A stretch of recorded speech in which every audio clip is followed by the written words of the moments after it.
बाबू जी, हाँ बहू। पड़ोस वाली अम्मा अपनी बहू से लड़ रही है, लेकिन फिर भी उसके पति कुछ नहीं बोल रहे। बहू अगर पति चुप रहता है तो समझ लो वो रोज रोज अपनी पत्नी को मरने दे रहा है। लेकिन बाबू जी, जब सास ताने देती है और बहू के हर काम में कमियां निकालती है, तब भी पत्नी से ही कहते हैं कि तू समझदारी दिखा ले। ये तो सरासर गलत है बहू।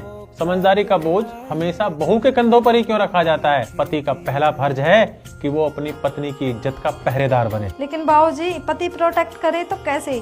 माँ तो माँ ही होती है। प्रोटेक्ट करने का मतलब बेटे का माँ से लड़ना नहीं होता।